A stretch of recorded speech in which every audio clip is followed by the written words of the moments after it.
Mine's my baseball glove chair. Oh, I love That's that. pretty dope. well, that sounds nice. Yeah. It's kind of like one of the old school mitts too, you know, like maybe from the 70s, I want to say. Like, yeah, it's nice. I have a lava lamp that like changes the color of the entire room. It's pretty dope. Oh, yeah. Yeah, I haven't dabbled too much in the way of furniture just yet. Oh, Been yeah. You're singularly building the- focused on paying the bells Mm. and, getting the museum built, getting the shop built. the needs of the many. Right, Respectable. I'm a man of the Respectable. people. Yeah, Man of the people. respectable. Yeah, speaking of men of the people, the Doom guy, Ooh. real man of Earth, dedicated to sending the demons back to hell. And I'll tell you, that is one hell of a game, Doom Eternal. Yeah, like, tell me a little bit about this. I loved the 2016 Doom, and your review and many others have said that it's everything and so much more that the 2016 Doom was. So it does kind of take a different approach from the last one, which, honestly, big risk. They could have done the exact same thing and people would have just loved it all over again. Yeah. They've kind of tilted it more in a gamier direction. So we're talking floating keys, floating one-ups in the middle of levels. It's very 1990s gamified. Okay. Kind of Unreal Tournament style. A little bit. Yeah, yeah. I mean, it Minus- reminds me of the older Doom games. Okay.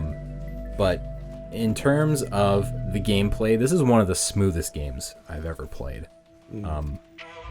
Honestly, I can't believe that it feels so good playing it with a controller.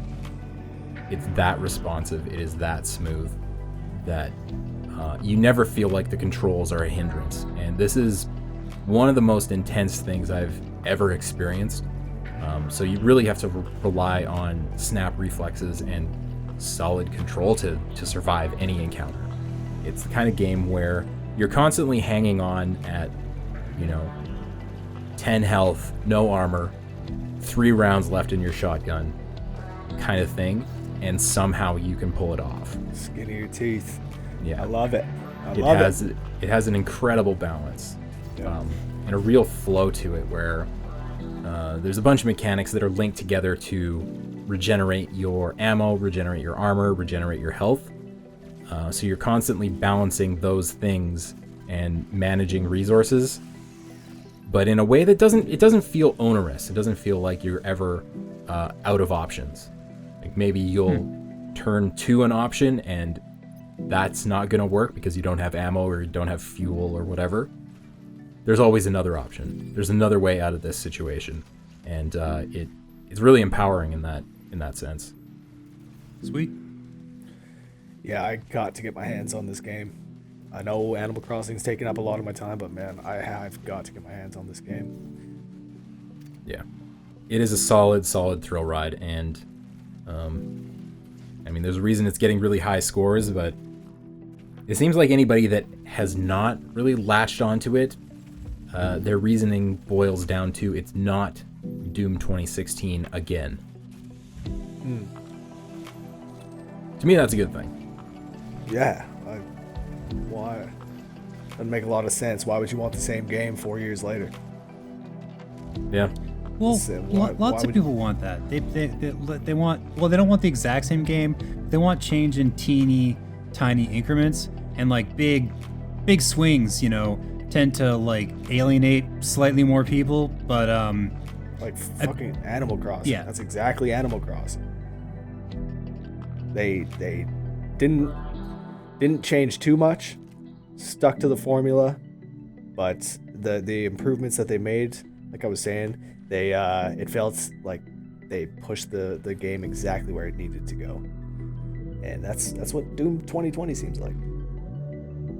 Yeah, There you it's I will say that it's quite a bit harder than I remember the last game being. There are definitely sections that you're gonna die a few times, especially if you're the kind of person who likes to push the difficulty level up, into the ultra violence or, God forbid, nightmare level. way above my skill level, but yeah, some people will definitely be a little bit frustrated with the difficulty level, especially certain enemies. Like who? Like who? Break it down for us. Enemy-wise? Yeah. You want me to name names? Which is the one that gave you the biggest headache? Man, fuck the Marauder. Fuck that guy. He's got this shield that blocks anything you do unless you happen to be countering an attack. And he has ways to mess you up if you get too close to him. He has ways to mess you up if you get too far away from him. So you gotta be this magical middle distance waiting for him to start this highly telegraphed attack that you can then counter with the super shotgun. And he sends out this flaming hellhound, and there's constantly other enemies around that are trying to kill you while you're doing this, but you turn your back on the Marauder and he'll take you down. He'll take you down.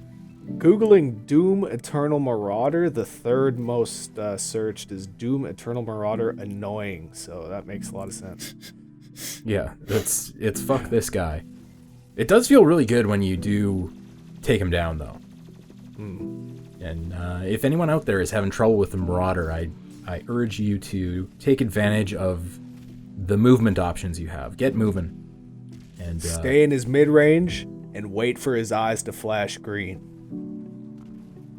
Yep, that's exactly what the game tells you to do. And yeah, I'm telling you, that mid-range is probably about 2.5 pixels wide. Whew. Fuck. Yeah. It's pretty serious. Yeah. But yeah, you get the hang of it. You get the hang of it. One thing it doesn't really do that great for me is progression. It doles out a lot of points, a lot of coins, a lot of currency to upgrade various things. Like the weapon mods are pretty cool. But upgrading the Doom guy's suit, it's all things that are like, okay, I'll take that, I guess. I hate that shit. There's a few crucial ones like mantling quicker and, your frag grenade recharges faster. But a lot of them I was like, So I just ended up having a lot of coins laying around because I didn't care. Well, it's mostly about your skills and less about your kit, right? Like, that's kind of where the focus is. Yeah. Yes, and it's the way that you weave together the various weapons and weapon mods. Each of the weapons has 2 mods. And the nice thing is that each and every one of those mods and each and every weapon has a perfect time to use it. So you're constantly switching, and you really get into, like I said, you get into this flow of switching between weapons and using the chainsaw and glory killing, and there's like a flamethrower that basically melts enemies into armor points, which is pretty handy. Yeah, I don't know, I feel like it will appeal to people who like first-person shooters, for one, but also people who aren't necessarily into first-person shooters, but have reflexes and like puzzles. It's a little bit puzzly. Okay. Yeah. Sounds like anybody that just loves a well-made game should play this, It is absolutely a very, very well-made game. I haven't seen anybody say otherwise. And if they do, well, they're wrong. They are wrong. Okay. It's a well-made game. Yeah. All right.